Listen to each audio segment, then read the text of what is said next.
Bien, bonsoir à toutes et à tous. Merci d'être à nouveau présents pour cette nouvelle session webinaire IALR que nous avons le bonheur de faire aussi avec Fuji Sonosite, un peu comme nous l'avons fait avec nos amis toulousains pour la chirurgie du pied il y a quelques semaines maintenant, quelques mois même.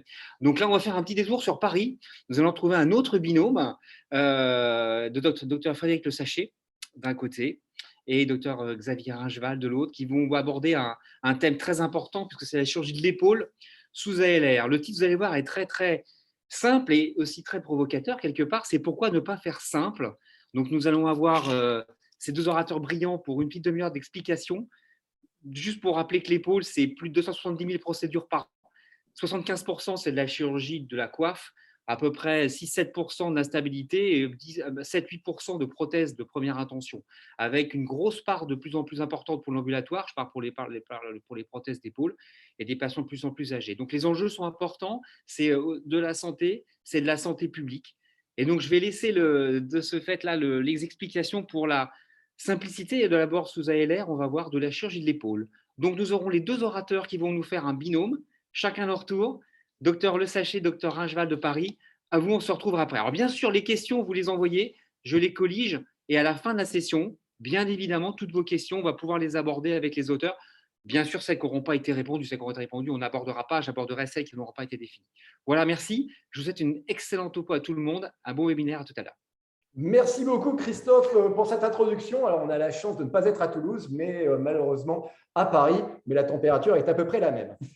Suite à ton introduction, on va essayer de faire un topo simple et on va répondre à deux questions, un peu comme on nous a appris lorsqu'on était jeune à l'école, c'est répondre au sujet. Donc on va parler d'ALR seul, c'est de techniques anesthésiques réalisables, sans sédation, sans anesthésie de confort, sans rien.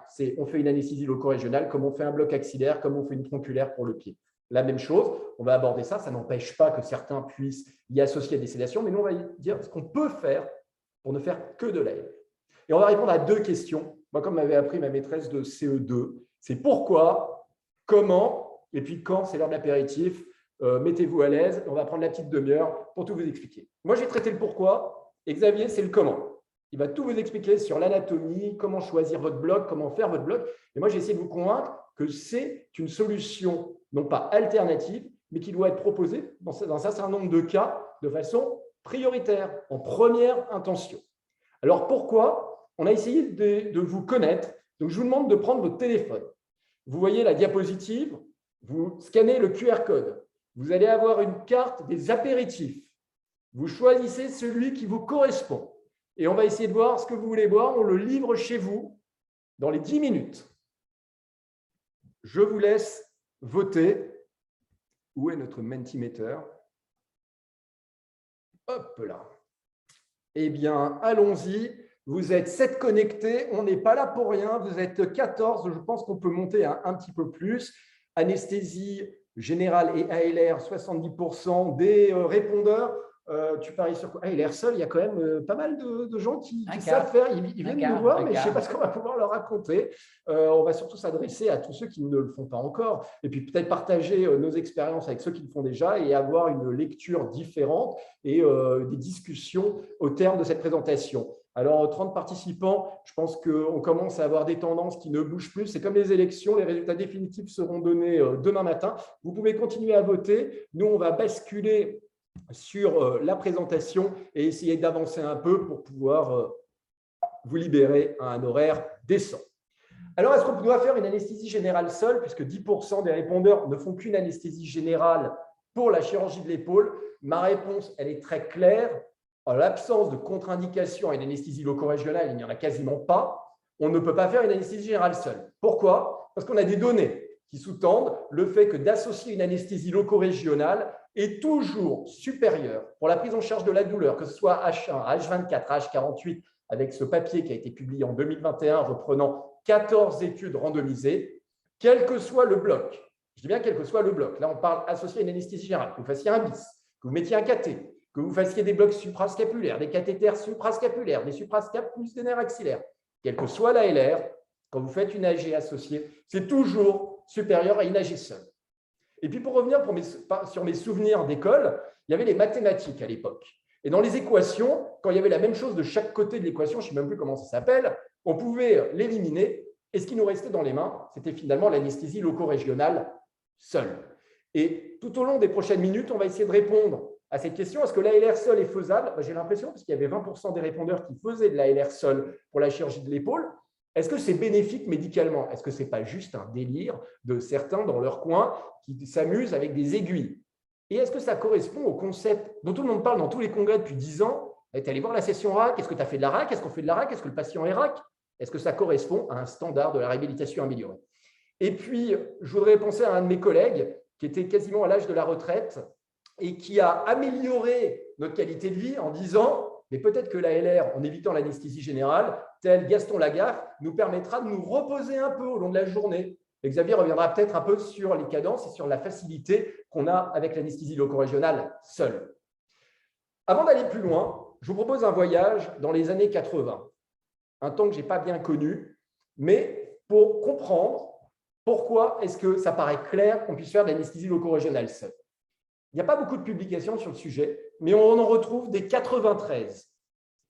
Une étude avec peu de patients, 40 anesthésies générales, 63 blocs interscaléniques. C'est l'étude de cohorte, donc les patients sont sélectionnés, c'est ceux qui acceptent l'anesthésie loco-régionale qui la reçoivent. Le repérage est anatomique et en neurostimulation, eh bien dans cette étude, ce que l'on voit, c'est qu'il y a des volumes très importants, qu'il y a un défect au niveau postérieur, et on reviendra sur ce défect et les solutions, mais qu'ils y associent souvent des sédations et que malheureusement, le taux d'échec est important autour de 1 patient sur 5, ce qui n'est pas très confortable lorsque vous devez convertir en anesthésie générale 1 patient sur 5 en position beach chair pour une épaule ou en position latérale pour certains. De la même façon, 2 ans plus tard, en 1995, cette étude est assez intéressante parce qu'elle nous montre toujours que c'est faisable, et c'est faisable depuis très longtemps avec des outils qui n'étaient pas ceux que nous avons aujourd'hui, qui ne sont sans échographie, et l'échographie améliore la pertinence de nos blocs. Et dans cette étude, on compare anesthésie générale et vis, eh bien on voit qu'on diminue les complications à type de douleur, à type de sédation excessive et à type de nausées-vomissements, et qu'on utilise un peu moins de temps opératoire et un peu moins de temps de salle de réveil, même si je trouve que 72 minutes, ça reste encore beaucoup. Et dans cette étude, 2 ans plus tard, 10% de taux d'échec. C'est déjà plus acceptable, mais c'est vrai que ce n'est pas forcément extrêmement reproductible. Et dans ce papier de 95, il est mis probablement que le bloc interscalénique devrait être considéré comme une alternative à l'anesthésie générale. Mais ça, c'est un peu le vœu pieux qu'on écrit tous à la fin des études. Il faudra reconfirmer, il faudrait peut-être imaginer beaucoup de conditionnels et pas grand-chose. Pas grand-chose à tel point qu'en 2017, quand un Anglais fait 50 épaules sous ALR, il ne le publie pas dans une revue médicale, il le publie dans un quotidien national où il explique qu'il fait de l'ALR, que les patients ont une échographie, que parfois on peut convertir en anesthésie générale, que parfois on peut mettre une sédation, mais que c'est super parce que le patient participe. Et ça, c'est déjà un changement. Mais quand on regarde la littérature médicale, il n'y a pas grand-chose sur ces expériences en anesthésie loco-régionale seule pour la chirurgie de l'épaule. Alors, mon objectif, ça va quand même pas juste de dire qu'on est capable de le faire, mais savoir est-ce qu'il y a un bénéfice médical. Est-ce qu'il y a un risque à l'anesthésie générale dans le contexte de l'épaule? Si on reprend ce registre sur 27 000 procédures, rassurez-vous, les chirurgiens, c'est quand même les meilleurs en termes de complications. C'est eux qu'on a en plus, c'est normal. Hein, quand on commence à rentrer dans une épaule, il y a pas mal de lésions possibles. Mais on n'est pas complètement innocent. On a des complications qui sont d'ordre médical, qui sont des AVC, des infarctus, des embolies pulmonaires et des complications anesthésiques dont les auteurs rapportent 40% des complications anesthésiques liées à l'anesthésie générale. Alors, il y a des complications liées à l'anesthésie loco-régionale, mais ça, on ne peut pas s'en passer. C'est clairement le gold standard dans la chirurgie de l'épaule de faire un bloc interscalénique. Mais est-ce qu'il faut rajouter à un bloc interscalénique une technique qui rajoute du risque? Probablement pas. Probablement tellement pas qu'on sait tous que la chirurgie de l'épaule est marquée par une complication majeure qui est l'hypoperfusion cérébrale liée à la diminution de la pression de perfusion cérébrale associée à 2 phénomènes, l'anesthésie générale par la sympatholyse qu'elle va induire et la position par une gêne au retour veineux et par un territoire perfusé en dernier qui est le cerveau, et puis également par la demande de certains chirurgiens qui ne doit pas forcément être entendu de maintenir des hypotensions péropératoires, ce qui n'est plus recommandé, mais qui fait un certain nombre de facteurs qui venaient gréver de complications l'anesthésie générale.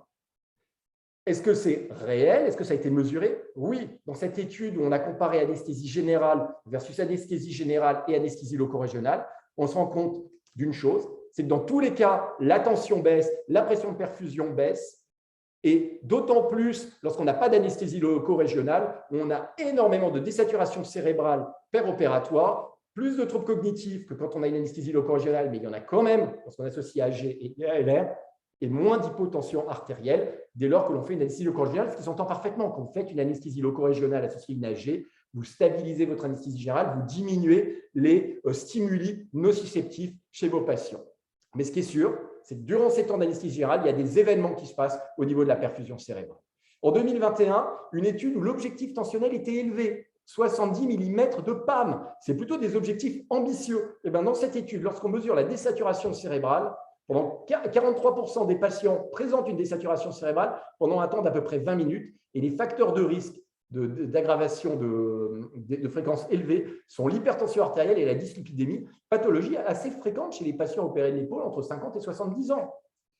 Dans cette étude à faible collectif, il n'y avait pas de lien avec des troubles cognitifs post-opératoires, mais on ressent bien qu'il y a un problème avec l'anesthésie générale en chirurgie de l'épaule et que si on peut se passer de cette anesthésie générale, on peut probablement diminuer un tout petit peu la morbidité. Et un certain nombre d'études de cas rapportent des AVC, des troubles cognitifs en post-opératoire de chirurgie de l'épaule sous anesthésie générale, que ce soit associé à de l'ALR ou pas.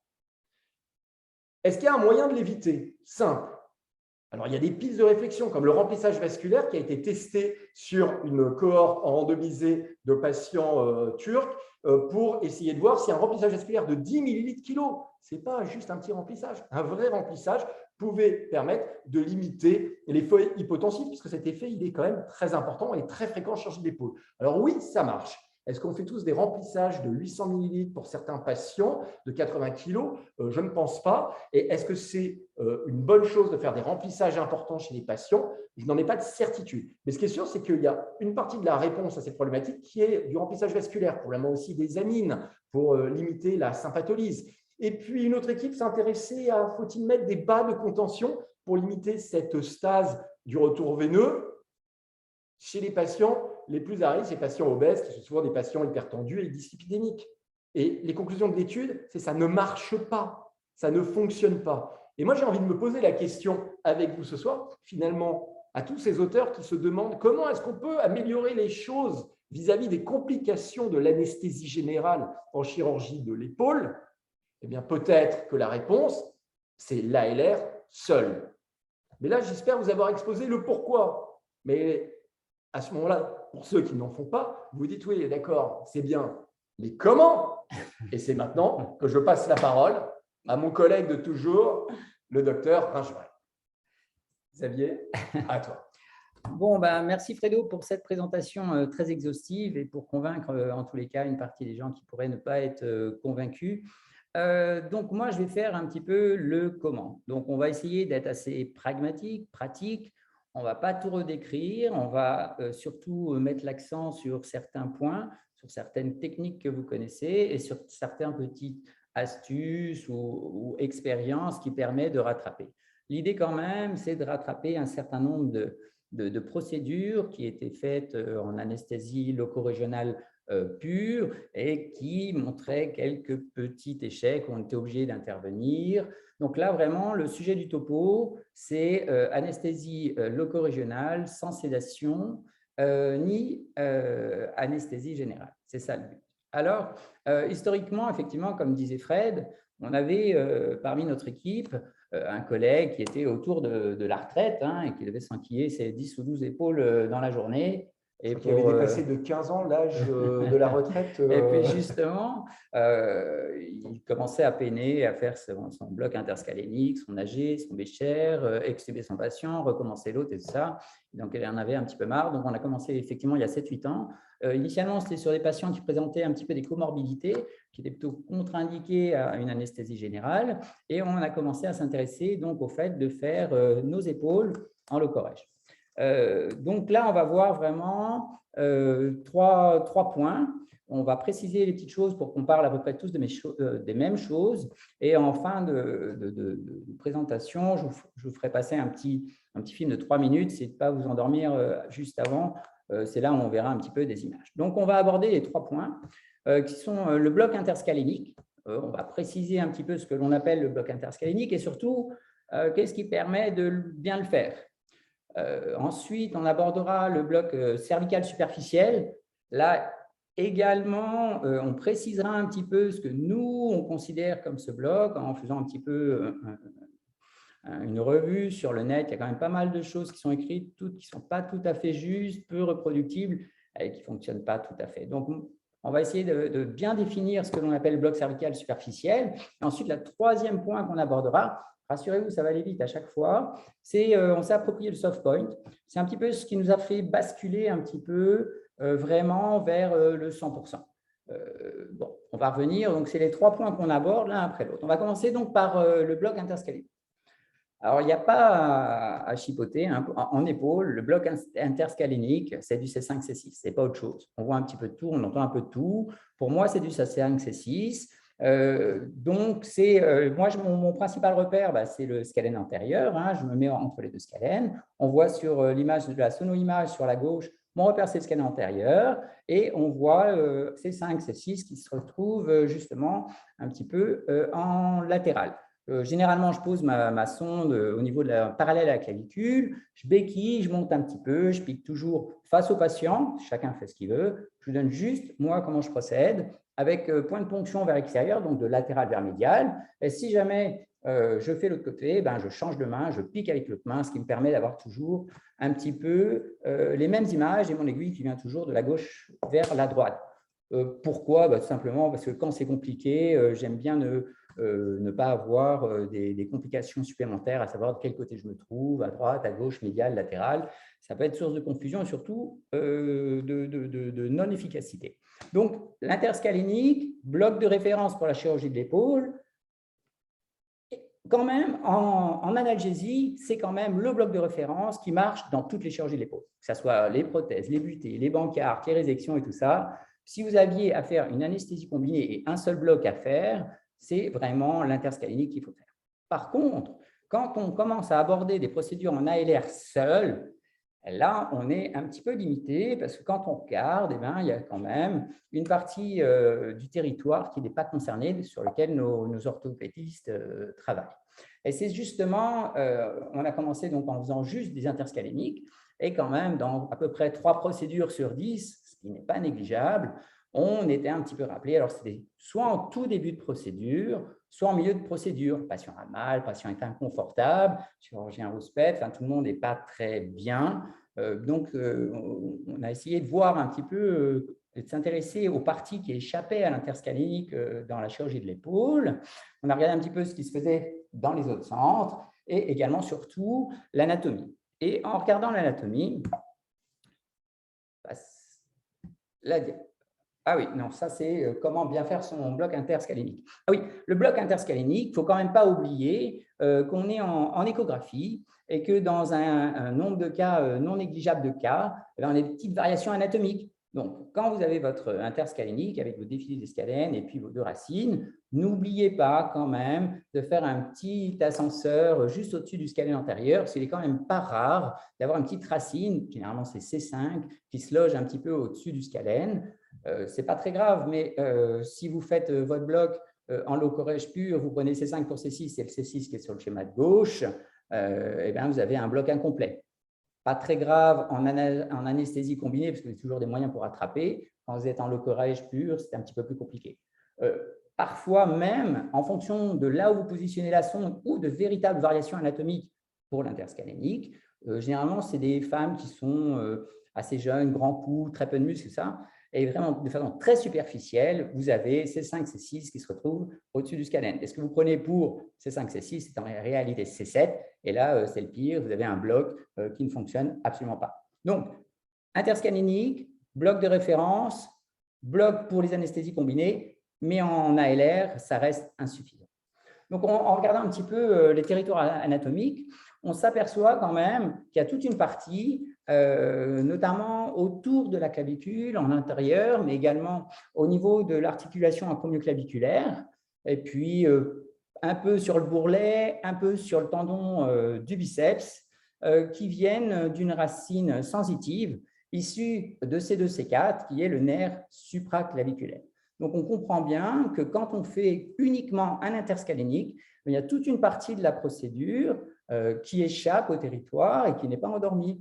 Donc, c'est pour ça qu'on est appelé en salle, c'est pour ça qu'on est ramené. C'est le petit coup de midazolam, c'est la petite évoque à 0,8 ou bien le petit coup d'Iprivan. Donc, sur le schéma de gauche, vous voyez bien, c'est la petite racine qui est en jaune. Alors, évidemment, au niveau du plexus cervical superficiel, il y a plusieurs racines. Celle qui ne nous intéresse pas, c'est tout ce qui est occipital, auriculaire et transverse. Celle qui nous intéresse, donc, c'est la racine sensitive issue de C2, C4 et qui prend en charge, vous voyez, même sur la clavicule, toute la partie supérieure et la partie inférieure. Alors, comment la faire? Là aussi, également, une petite précision, parce qu'il y a plusieurs choses qui sont écrites, plusieurs choses qui sont montrées. Le bloc du plexus cervical superficiel, nous, ce qui nous intéresse, on a bien vu tout à l'heure, c'est de récupérer cette petite branche sensitive. Donc ça, c'est une branche qui se trouve vraiment en antérieur. C'est un peu sur la partie de gauche du schéma. Donc en gros, c'est dans le fascia, au-dessus des scalènes et en dessous des muscles. C'est super simple. Ce n'est pas sous la peau, ce n'est pas ailleurs, ce n'est pas du côté de la carotide. Donc nous, ce qui nous intéresse, c'est la branche sensitive qui est antérieure et qui se trouve sous le trapèze et au-dessus des scalènes. Donc, je vous montrerai tout à l'heure dans le petit film exactement où elle se situe. Historiquement, ceux qui connaissent justement le bloc cervical superficiel profond, on allait vers la carotide, c'est ce qu'on sait sur les blocs de carotide. Là, on allait plutôt en médial, on allait autour de la carotide, on allait de façon profonde, postérieure. Là, ce n'est pas ça du tout qui nous intéresse. C'est vraiment du côté du point de ponction, comme moi je me positionne, en antérieur, côté trapèze. Je vous ferai une démonstration tout à l'heure, l'objectif étant de récupérer cette petite branche sensitive. Le troisième point, le troisième et dernier point, justement, alors bon, quand on avait fait les interscaléniques, on a un petit peu d'échappement, en gros 3 sur 10, et puis quand on a rajouté le cervical superficiel, ce n'était pas encore parfait. En plus, on avait vendu à notre patient, on lui avait dit, c'est bon, à la clinique Junet, on fait tout en loco-régional. Le chirurgien, il dit, bien sûr, ici on fait de la loco-régionale. L'anesthésiste très convaincu, pas de problème, monsieur. Et puis, on commence la procédure. Et puis, le chirurgien commence à mettre ses voies d'abord et le patient a mal, on est rappelé en salle. Il faut bien comprendre que quand les chirurgiens commencent la chirurgie de l'épaule, alors là, bon, comme disait Christophe tout à l'heure, on parle de façon générale, c'est-à-dire la chirurgie de la coiffe, sous arthroscopie, évidemment, pour certains qui font des ciels ouverts, ça, ce n'est pas du tout le problème. Il faut bien comprendre qu'en début de procédure, quand vous regardez vos chirurgiens, ils commencent par un état des lieux au niveau de la coiffe, et ils mettent leur trocard au niveau d'un point qu'on appelle le soft point. Donc, c'est une réalité chirurgicale. Et nous, on se l'est approprié en disant qu'il faut absolument qu'on prenne en compte ce territoire pour agrandir et anesthésier la totalité des territoires opérés. Donc, on voit bien sur le petit schéma de gauche que ça échappe non seulement au bis, à l'interscalénique, mais également au cervical superficiel. Donc, on va vous montrer comment on fait. Alors, là, je vous ai fait pour vraiment, je trouve que c'est une notion importante qui peut faire basculer, parce que souvent, c'est en tout début de procédure, peu de gens le font. Bon, certains n'en ont pas besoin. On a vu qu'il y avait des gens qui faisaient la loco-régionale. Bon, je vous dirai un petit peu pourquoi ils n'en ont pas besoin. Donc là, c'est en haut à gauche, c'est une vue de l'épaule. Ce qui ressemble un petit peu à une lame de laryngoscope, c'est on est par au-dessus. Et vous voyez l'acromion qui est en forme, c'est cet os là qui est sous l'épaule, qui fait le relief de l'épaule.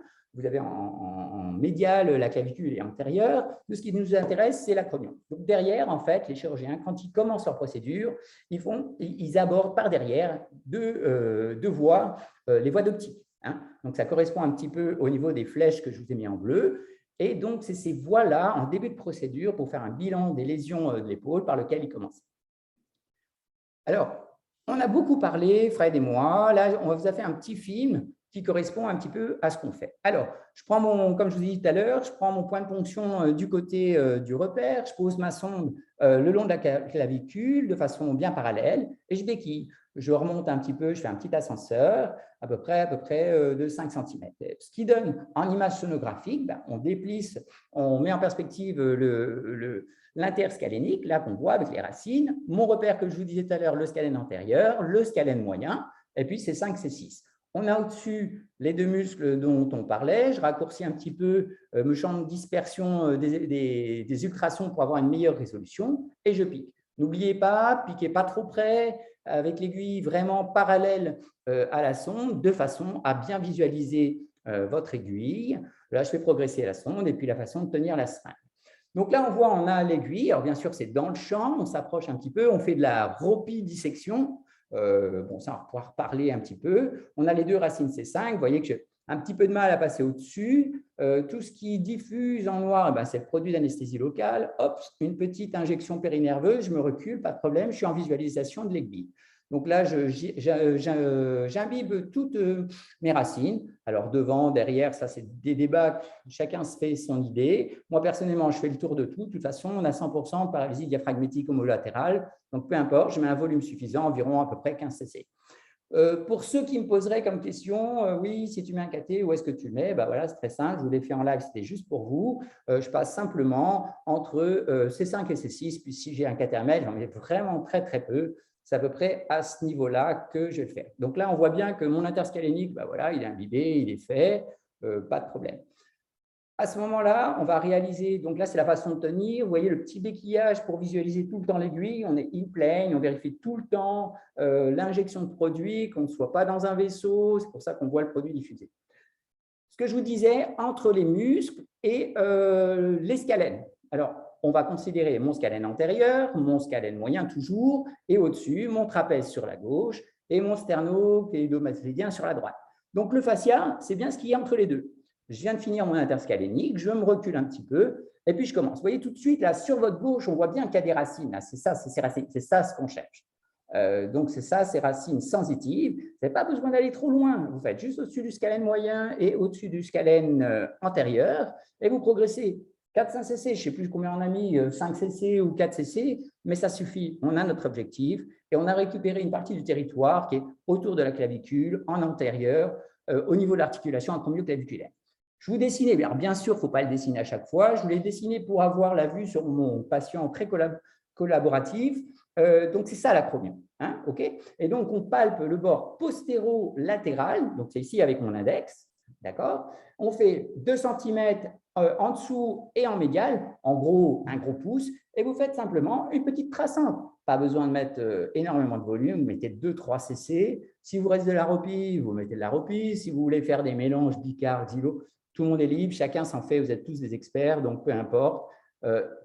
C'est le principe qui est important. Et avec ça, ça vous permet de rattraper un bon nombre de territoires qui n'étaient pas pris en compte par un interscalénique seul.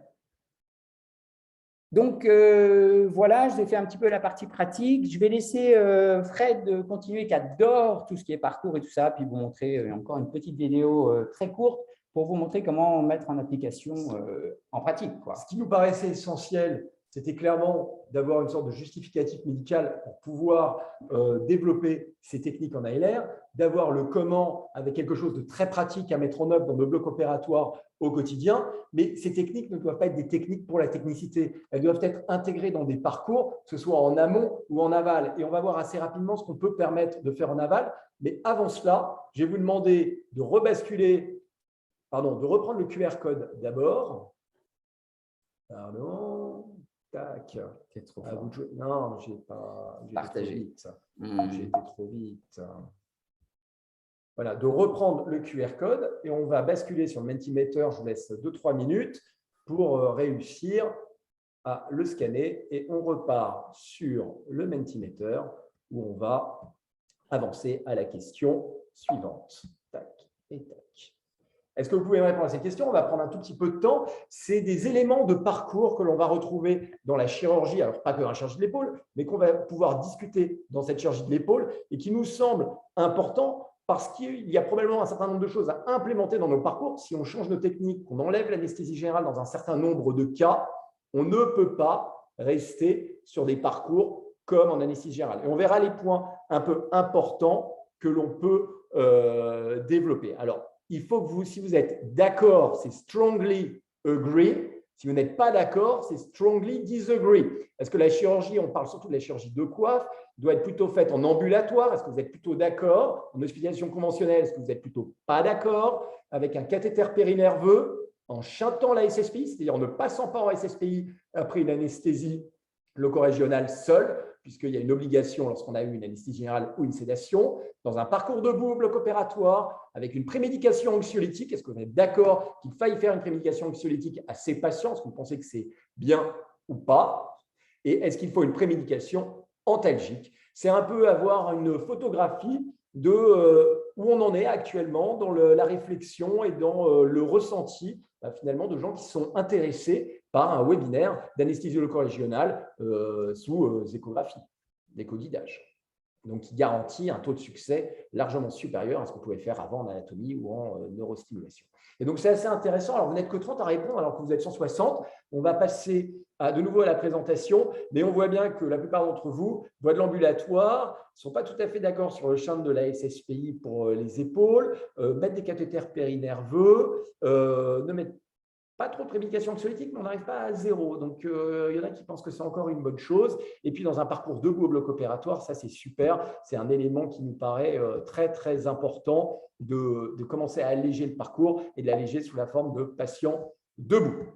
Donc, si on reprend la présentation, bien clairement, cette technique, c'est dans un parcours optimisé. Alors là, vous avez une photo d'installation de Xavier Ringeval avec une patiente qui est sur le côté, là, qui a un casque de réalité virtuelle. Il n'y a pas d'obligation. Cette patiente ne voulait rien voir, rien entendre, même pendant l'anesthésie, pendant la réalisation de l'anesthésie. Donc, c'était plutôt agréable de lui proposer. Mais on peut mettre de la musique, on peut mettre ce que vous voulez, on peut discuter avec le patient, faire de la distraction. Il y a tous les moyens. Mais le patient n'a pas besoin forcément de sédation pour réaliser cette anesthésie locorégionale. Puis, une fois qu'elle est réalisée, le patient, vous allez voir le gain qu'on va avoir en termes d'installation. Le patient va pouvoir se lever accompagné, toujours accompagné, parce qu'il n'est pas forcément toujours très équilibré au démarrage lorsqu'il a perdu la sensibilité de son bras, et va pouvoir rentrer au bloc opératoire. Et le gain, c'est là que vous le faites. C'est au moment de l'installation. Vous l'installez directement en position opératoire. Si c'est une position assise, ce qui est assez fréquemment rencontré en chirurgie de l'épaule, vous allez pouvoir asseoir votre patient immédiatement et il va pouvoir prendre les bons appuis, mettre les fesses au bon endroit, sortir l'épaule correctement, s'installer dans la tétière, faire finalement tout ce que vous faisiez avec difficulté une fois l'anesthésie générale conduite. Si on s'intéresse à la période périopératoire, on se rend bien compte que les choses ont évolué entre les photos de gauche qui étaient faites à Jouvenet, d'autres photos que j'ai faites à Drouot-Sport, où on voit des équipes finalement, qui sont avec un patient qui est masqué grâce au Covid, donc qui a la même barrière de protection vis-à-vis des infections que le chirurgien qui opère, et qui est dans l'opération, avec un chirurgien qui va pouvoir lui expliquer, et c'est ce qu'on voit sur les champs transparents qui étaient aussi utilisés à Jouvenet, qui permettaient aux patients de voir l'environnement, de pouvoir comprendre, de pouvoir être considéré. Et on voit aussi des casques de réalité virtuelle qui peuvent être une façon de distraire le patient. Alors au début, on mettait des masques à oxygène un peu systématiquement parce qu'on voulait parfois faire des sédations en se disant que ça allait être mieux pour le patient. Puis après, on a pensé aux tortues qui sont en train de mourir du plastique dans la mer. Et on s'est dit, on arrête. Et puis on a arrêté les sédations en améliorant l'ALR qui allait autour. C'est vraiment à cause des tortues. C'est les tortues. Oui, tu as les pailles dans les yeux, le truc dans le nez, ce n'était pas possible. Et puis, la sortie d'intervention, on a optimisé le PEROP, mais aussi la sortie, l'interaction entre le chirurgien qui peut expliquer immédiatement au patient ce qu'il a fait, et puis surtout le patient qui va pouvoir sortir en shuntant la salle de réveil. Je vous ai mis le décret. Alors, il n'y a pas que des gens qui travaillent en France qui sont en train d'assister à ce webinaire, mais en France, depuis 2018, on a la possibilité de shunter la salle de réveil à condition de faire une anesthésie locorégionale périphérique sans sédation intraveineuse associée, ni anesthésie générale. Et cette décision, elle est faite par les anesthésistes et le chirurgien. Et là, vous voyez une patiente qui était tellement fière qu'on lui dit on va juste montrer comment vous sortez. Elle dit dites-leur bien, j'ai été opérée de l'épaule, j'ai rien eu. Et là, moi, ce qui me gêne, c'est qu'elle part même à pied sans être soutenue parce qu'il est quand même important d'accompagner les patients. On est dans un bloc opératoire qui a un espace où il y a quand même des choses qui dépassent, on peut tomber. Moi, je vous invite à ce que les brancardiers prennent les patients, les engagent, un peu comme la mariée le plus beau jour de sa vie. En pratique, en conclusion, et on va laisser un peu de place aux questions, l'ALR seul, c'est faisable, c'est quelque chose qui est bien, qui nécessite l'acceptation de tous les intervenants, patients y compris, mais pour que le patient soit d'accord, il faut que le chirurgien ait compris le bénéfice. en ait envie et envie de le proposer et envie finalement aussi d'expliquer la chirurgie à son patient parce que c'est important pendant 45 minutes d'expliquer quand même ce que l'on fait, l'installation, quand est-ce qu'on commence, quand est-ce que c'est fini et de bien comprendre que pour réussir ces techniques, le bloc interscalénique ne suffit pas. Il faut y associer du bloc cervical superficiel et du soft pump et évidemment, la technique pour la technicité n'a aucun intérêt. Elle se conçoit uniquement dans un parcours optimisé. Voilà. Christophe, je te rends la parole et on est disponible pour répondre à toutes les questions.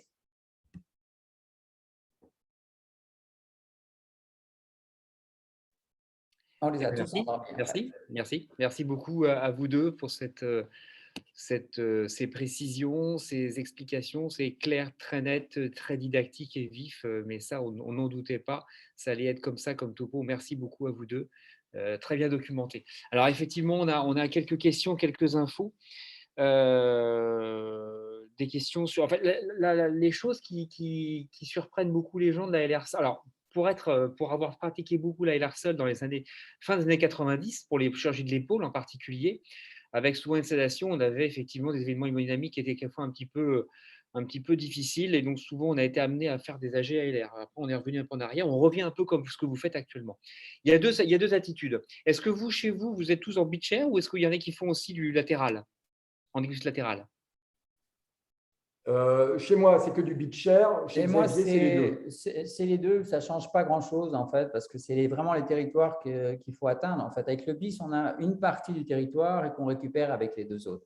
Que ce soit en latéral ou en beach chair, ça ne change rien. La traction en latéral n'est pas plus importante, non? Ça va que sur le bras que sur le… Surtout la pénibilité du patient qui est sous les champs avec le bras en l'air, c'est plus ça. Mais ça correspond à, en gros, un seul chirurgien sur 10, quoi. Et la difficulté majeure en latéral, c'est de vraiment tester son ALR et de prendre le temps, parce que le rattrapage sous les champs latéral est plus compliqué qu'en position assise, où la possibilité de mettre un masque laryngé en ayant la télécommande, en accentuant un tout petit peu la position, est tout à fait simple et déjà décrit dans un certain nombre d'études sur l'épaule, sur la place du masque laryngé dans l'anesthésie générale de l'épaule. Donc, il y a des possibilités de rattrapage plus simples en beach qu'en latéral.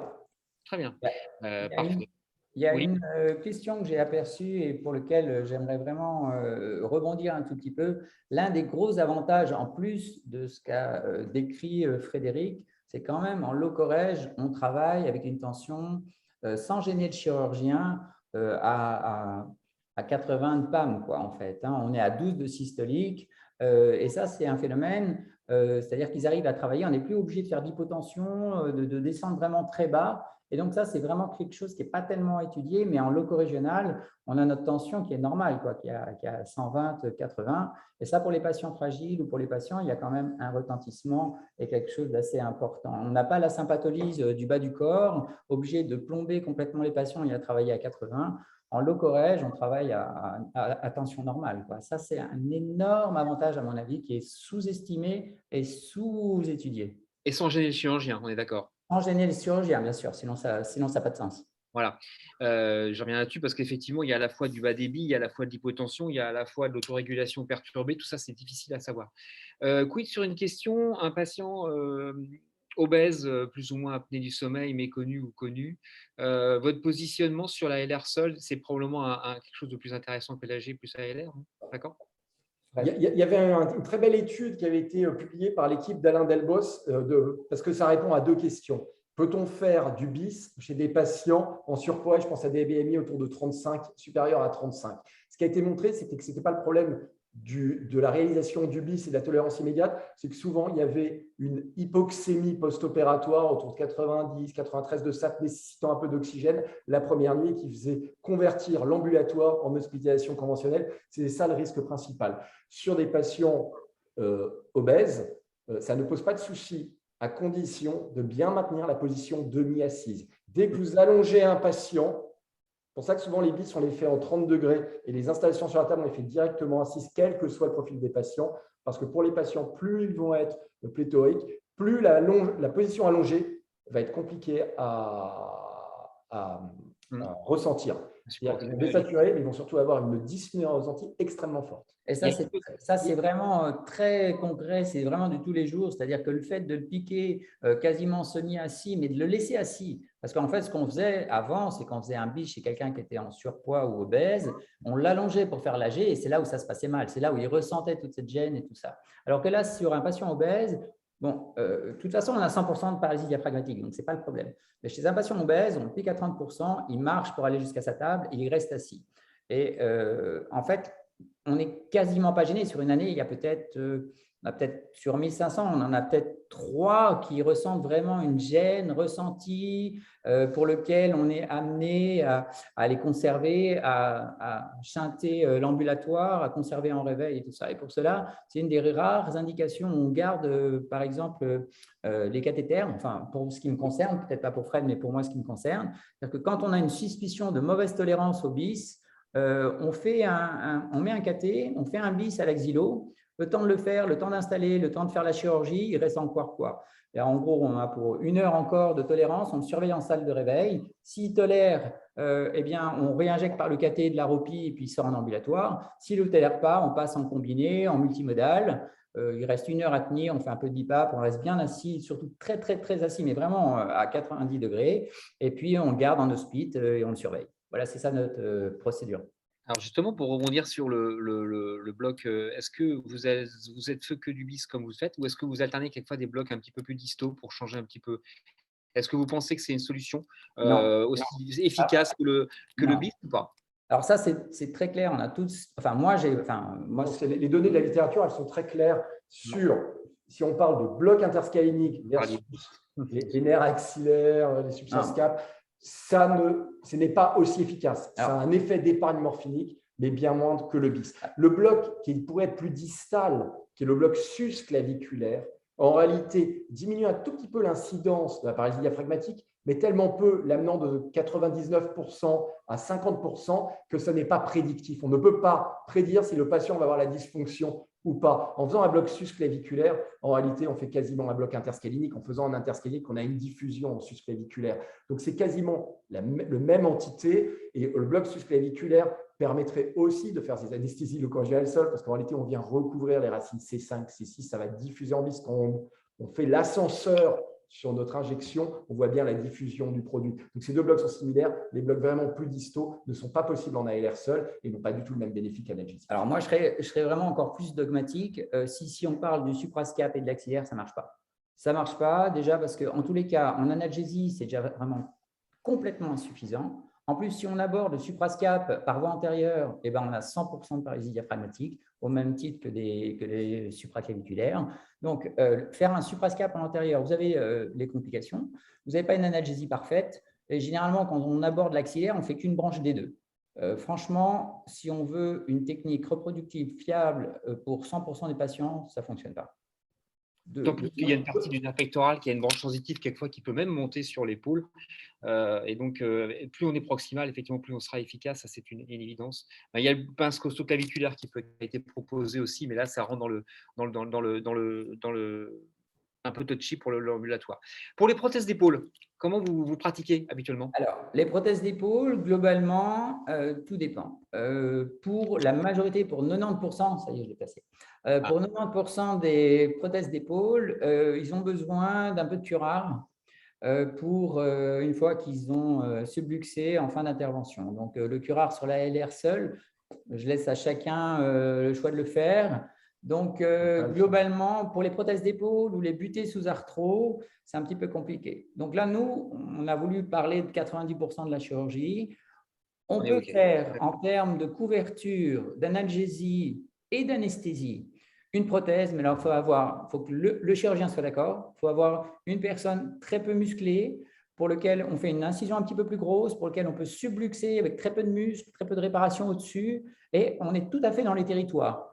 Mais chez l'adulte jeune, un peu musclé, enfin chez la femme jeune… Globalement, c'est prothèse anatomique très peu probable. Prothèse inversée, c'est possible. La prothèse inversée s'adresse à un patient qui n'a plus de coiffe, qui est plus âgé. Souvent, on va retrouver des femmes avec une vraie fonte musculaire où ça devient très facile et ça se passe à ce moment-là tout à fait correctement. Très bien, ok. Il y a une question technique qui a été proposée. Tu passes entre C5 et C6, j'ai vu ça à un moment, on a vu ça dans le… C'est une zone que souvent certains estiment qu'ils ne vont pas, en fait, qui restent en dehors de ce plexus et ne rentrent volontairement pas entre les deux racines. Qu'est-ce que tu en penses, toi, en termes de pratique? Tu as une grosse pratique, on Moi, est d'accord? perso, voilà, je le fais tout le temps. Et si j'ai un caté à mettre, je le mets là-dedans. Je ne vais pas rentrer dans le sujet où est-ce qu'il faut le mettre, D'accord. le caté ou pas.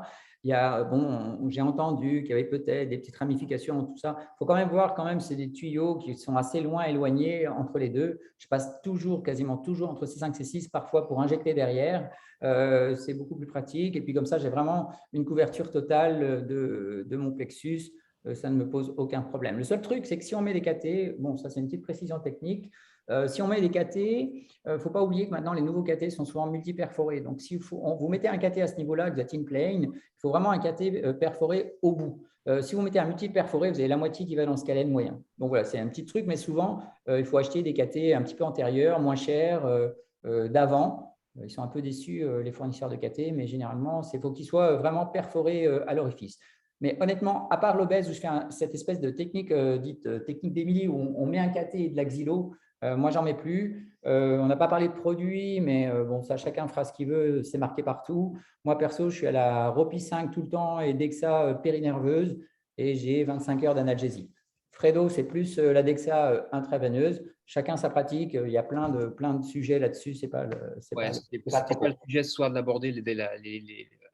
C'est important de ne pas aborder les molécules que tu utilises quand même en pratique parce que ça répond à beaucoup de questions que les gens peuvent se poser même dans leur pratique sur une cycle de longue durée d'action. 3,75 suffisent aussi. Hein, voilà, en gros, chacun assume. Il y a plein de littérature, chacun son expérience.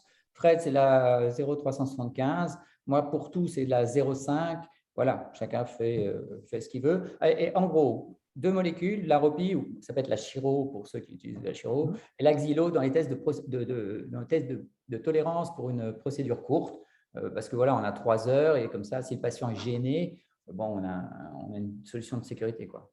Il ne faut pas oublier que la chirurgie de l'épaule, c'est une des chirurgies qui donne le plus de complications neurologiques en termes de guillemets, de complications neurologiques, le plus souvent majoritairement induites par la position, la chirurgie et la pathologie préalable à les neuropathies existantes.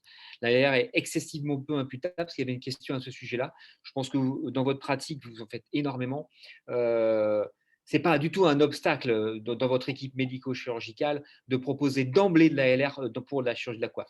Non, alors on le fait systématiquement. Il y a une certitude, c'est qu'à chaque lésion neurologique, on ira en procédure avec notre chirurgien. On aura beaucoup de mal à faire la part des choses, même si actuellement, avec des explorations IRM, on n'est pas exactement collé, avec parfois des compléments d'électromyogramme. Il y a la possibilité de faire la part des choses en fonction de la lésion de toutes les racines, alors qu'on ne diffuse pas sur tous.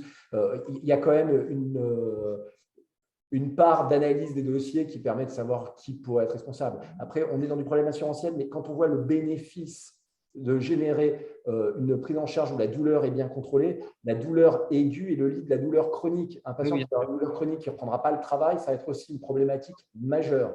Donc, de faire de l'ALR, de mettre des médicaments, on a parlé de Dexa, d'autres médicaments, des acyclocos de longue durée, de la kétamine, tous ces antihyperalgésiques, c'est extrêmement important. Et il ne faut pas oublier également, par exemple, pour une prothèse, on a quand même un allongement systématiquement du membre opéré de plusieurs centimètres, ce qui fait que là où il faut se méfier, c'est les gens qui font une toute petite taille, genre 1m40 et 1m45, ils étirent le plexus et souvent, nous, dans notre pratique, on fait beaucoup de prothèses, on a observé des étirements globaux de tout le plexus. Donc, globalement, après une chirurgie prothétique chez une petite dame, toute petite, il y a un étirement quasiment physiologique en mettant une prothèse et avec un étirement, ça récupère tout le temps. Ça peut être très long, ça peut aller jusqu'à 1 an et demi.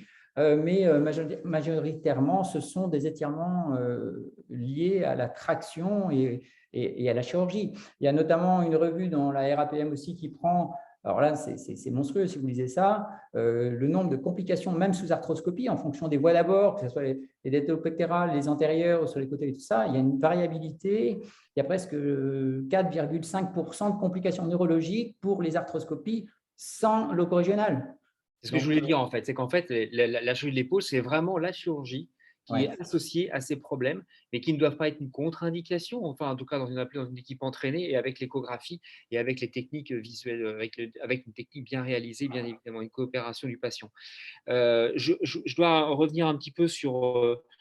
on va essayer de synthétiser les choses parce qu'en fait, on a bien compris que pour la chirurgie de la coiffe ou des acromios, la chirurgie de la LR seule est tout à fait envisageable, hein, effectivement. Ne pas exclure quand même l'anesthésie générale pour pas mal d'interventions, c'est ce que vous pratiquez probablement quelquefois aussi, quelquefois, en sachant qu'il faut la pression artérielle et de la position de votre brassard. Attention aussi en pérop aussi, attention, hein, parce que entre la hauteur de la tête et la hauteur du bras, on a des différences. Et puis d'administrer peut-être un peu de vasoconstricteur, petite noradrénaline, ne pas hésiter à l'utiliser en continu pendant l'intervention si vous avez des doutes sur le terrain vasculaire, parce que l'autorégulation est franchement perturbée, mais ça c'est même sous ALR seul, on peut avoir des petites surprises. L'oxymétrie cérébrale a été proposée, nous on l'a fait, c'est assez étonnant. On a un peu peur des baisses de quelquefois en position en demi-assise. Alors c'est la baisse de 20-25% qui peut être reconnue comme délétère, même si ce n'est pas un standard. Ce n'est pas encore reconnu pour être un standard de mesurement de la complication neurologique, mais ne pas oublier qu'il faut avoir ces attitudes-là. Bien, écoutez, je crois qu'on a fait pas mal de choses. Oui, vas-y, Xavier. Une toute petite précision, parce qu'il y avait dans la diapo de Fred des équipes qui font sous le corégional déjà pur et tout ça. Ce qu'on avait remarqué pour le soft point, c'est-à-dire la troisième injection, hein, qui correspond à la voie de l'optique postérieure, c'est que ce qui nous interpellait, c'est que certains chirurgiens en fait, ont une voie postérieure complètement parallèle à l'acromio. Donc, en fait, pour ces gens-là, c'est dans le territoire du BIS. Donc, peut-être que pour certains chirurgiens, ce qui nous interpellait, c'est qu'avec 3 chirurgiens toujours les mêmes, on n'avait pas besoin de faire le soft point, en fait. Et avec des chirurgiens un petit peu plus jeunes, ils avaient une voie d'abord sous-glénoïdienne, donc ça partait d'un petit peu plus bas, et là, on était en territoire. Donc, il faut aussi observer un petit peu avec qui vous travaillez. Si ça se trouve, avec vos chirurgiens, un BIS et un cervical superficiel, ça suffit. Il faut juste voir. Mais nous, on était un petit peu interpellés, on était amenés à vraiment regarder comment ils travaillaient, parce que pour des chirurgiens peut-être un petit peu plus jeunes ou qui font des techniques un petit peu plus sophistiquées, ils partaient de plus bas. Et c'est pour ça que ça nous a amenés à cette troisième étape. Je sais qu'il y a des centres qui font ça, mais voilà, ce n'est pas obligatoire. Il faut regarder un petit peu comment travaillent vos collègues. C'est important. Bien sûr, la collaboration, hein, c'est que en se connaissant, on améliore nettement les choses et on réduit beaucoup de choses grâce à la communication. Parfait. Je pense qu'on a fait le tour sur pas mal de choses. Une dernière question avant de vous embêter. Est-ce que vous avez observé dans votre pratique que vous avez moins de… Vous savez, cette fameuse hypotension et bas débit en position mi-assise au bout d'une petite demi-heure d'intervention sous l'eau corrège que quand vous aviez sous anesthésie générale associée à ou non à une ALR? Type Bessel-Jarvich, en fait. Oui, ça, on n'observe pas. Alors, c'est compliqué parce qu'on a quand même des types de malaise vagal, parce que sur les Bessel-Jarvich, on n'est pas loin de la bradycardie, un peu avec l'hypotension. On a quelques malaises vagaux qui surviennent, qui répondent parfaitement à l'atropine, mais les Bessel-Jarvich, ils répondaient aussi au remplissage et un peu d'amine pour partir. Donc, je ne peux pas te dire si c'est le même mécanisme ou pas, mais on a des patients vagos, on a arrêté de chauffer les patients, on leur met une couverture chauffante au départ, et on arrête la couverture parce qu'ils sont très recouverts et ils n'ont pas froid du tout. Ils ne s'en plaignent pas. On essaye de bien les installer confortables, on leur montre les images, on leur parle, on leur surveille. Et puis de temps en temps, oui, on a un malaise vagal, mais comme on a des malaises vagaux sur la réalisation des anesthésies loco-régionales, comme on peut aussi avoir des malaises vagaux sur des interventions sur un hélix valgus ou sur une main. Hein. C'est pas… On peut faire pipi avant parce que ça évite des problèmes d'instabilité en péro. D'accord, très bien. Eh bien, écoutez, je vous remercie tous les deux. C'est une excellente présentation dynamique, ping-pong sur la chirurgie de l'épaule sous ALR, faisons simple. Vous avez vu que les pratiques sont très éparses finalement, que les gens ont encore une attitude avec une protection sur le patient pour la salle de réveil, un peu d'anxiolyse aussi préalable, alors qu'en fait, il faut plutôt jouer sur l'analgésie préopératoire, ce que vous avez évoqué tout à l'heure, qui est l'élément fondamental pour optimiser le péropératoire. La LR fait partie du parcours patient dans la chirurgie de l'épaule, mais finalement dans quasiment toutes les chirurgies, on peut le dire, mais ça c'est un autre sujet. Dans la réhabilitation, dans une analgésie multimodale, vous avez défini vos pratiques à vous. Et ça, c'est très important en fait. C'est vos pratiques sur la manière dont vous abordez la LR en collaboration avec vos opérateurs. Vous avez donné aussi des éléments importants de discussion sur peut-être que d'autres techniques sont possibles dans certaines situations, avec ou pas de sédation, mais en privilégiant l'ALR, d'accord? Et ça, c'était très, très, très important, et vous avez signalé les soft points pour les modifications, éventuellement pour l'infiltration. Le dernier point qui peut poser problème quelquefois, c'est le volume administré dans l'arthroscopie, qui quelquefois peut diffuser en postérieur sur un territoire musculaire, en particulier en arrière, qui peut gêner le confort dans les chirurgies un peu longues. Alors ça, c'est quelque chose qui arrive quelquefois. Ça peut être une source d'inconfort parce que là, on est totalement en dehors du bloc. On est d'accord? Ouais. Tout à fait. Et à ce moment-là, c'est là où on peut rentrer dans la sédation complémentaire Voilà, exactement. ou dans la conversion en anesthésie générale qui peut se faire très clairement avec du masque laryngé de façon assez Voilà, élevée. On arrête la procédure. C'est pour ça qu'il faut des chirurgiens qui soient coopérants, ouais. parce qu'ils aient bien pris conscience que si on a une difficulté, on arrête la procédure, on fait un temps de pause, on préoxygène le patient, on fait une induction classique, on met un masque laryngé. Si on a besoin de l'intuber, on réincline la table, on prend le temps. Ça nous arrive de convertir. C'est quelque chose qui est Surtout, très rare, mais ça arrive. je pense qu'il faut surtout éviter de jouer avec des sources de sédation inutiles qui peuvent perturber les gens et qui peuvent vous entraîner des désaturations imprévues qui n'ont rien à voir avec la loco régionale. Donc, on privilégie la ALR, éco-guidé bien évidemment, parce qu'on ne peut pas se passer d'autre ça maintenant, et dans un parcours patient optimisé avec un package médecin, chirurgien, rééducation kiné et patient qui marche, comme vous l'avez montré. Et ça pour à peu près 75% des procédures des pôles, on va dire. Après, toutes les chirurgies un petit peu différentes, peut-être les prothèses ou les butées, peuvent échapper à votre ALR seul et passer dans un schéma un petit peu différent. Donc, les pratiques sont hétérogènes, mais en tout cas, l'ALR éco-guidé peut être réalisé grâce à ce que, et vous le montrez grâce à votre grande pratique et votre topo très, très didactique. Je vous remercie beaucoup. Donc, nous allons nous quitter. Les questions, j'ai abordé pas mal de choses qui avaient été évoquées. Vous aviez répondu à pas mal d'éléments. Ce webinaire sera retransmis, sera disponible en replay, bien sûr, à partir de demain ou après-demain, dès qu'il sera disponible sur les réseaux. On vous donnera les adresses et les liens, bien évidemment. Je remercie Fujitsu Site aussi d'avoir aidé à la réalisation de ces projets. Bien sûr, Xavier Ringeval et Frédéric Le Sachet d'avoir été hyper au point et très complet sur cette pratique. Et Invivox, qui nous sert de plateforme aussi pour la diffusion de ces webinaires itératifs d'IALR. Donc, je vous remercie. Je vous souhaite une excellente soirée à toutes et à tous. Juste une petite chose, deux choses. Un, IALR à l'ASFAR, n'oubliez pas qu'il y a une session IALR avec 3 topos, dont l'obstétrique, la chirurgie thoracique et l'ALR en milieu hostile. Et ça, je vous invite à venir voir ça. Et vous avez peut-être, Xavier, avait peut-être 2-3 petites choses à évoquer pour les assos? Non? Non, j'avais promis que je ne placerai pas mon association www.evolucap.com, ce qui est une association humanitaire dont je m'occupe, mais j'avais promis que je ne le ferais pas, ce n'était pas le lieu. C'est pour ça que je ne voulais pas que tu en parles. Donc, merci beaucoup et excellente soirée à vous. À très bientôt sur tous les réseaux pour la suite. Merci beaucoup. Au revoir. Bonne soirée, merci. Au revoir à tout le monde.